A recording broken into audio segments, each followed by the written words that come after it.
IT park हिंजवडीनंतर चाकणमधली वाहतूक कोंडी फोडण्यासाठी उपमुख्यमंत्री अजित पवारांनी दौरा सुरू केलेला आहे। खरं तर हा दौरा 6 वाजता सुरू होणार होता, मात्र अजित पवार 20 मिनिटं आधीच या ठिकाणी पुणे नाशिक महामार्गावरच्या मोशी चौकामध्ये पोहोचले आहेत आणि आपण बघतोय की या पुणे नाशिक महामार्गावरचा जो सगळ्या वाहतूक कोंडी आहे ती कशी फोडता येईल या अनुषंगाने ते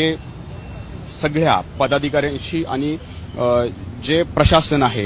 वेगवेगळे प्रशासन आहेत, त्यांच्या सगळ्यांशी ते या ठिकाणी बातचीत या ठिकाणी करतायत। आपण बघतोय भल्या सकाळीच हा दौरा या ठिकाणी सुरू झालाय, त्यामुळे प्रशासनाची नक्कीच तारांबळ उडालेली आहे। परंतु अजित पवारांची ही शैली आहे, कुणालाही सामान्यांना कोणताही त्रास होऊ नये म्हणून ते अशा प्रकारे सकाळी दौरे या ठिकाणी करत असतात। चाकण MIDC ही एक मोठी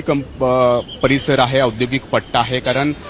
देशी विदेशी कंपन्या या ठिकाणी विस्तारलेल्या आहेत। जवळपास 1500हून अधिक छोट्या मोठ्या कंपन्या आहेत आणि या कंपन्यांमध्ये या पिंपरी चिंचवडच्या दिशेनं म्हणजे नाशिक फाटा असेल, भोसरी असेल, या भागातून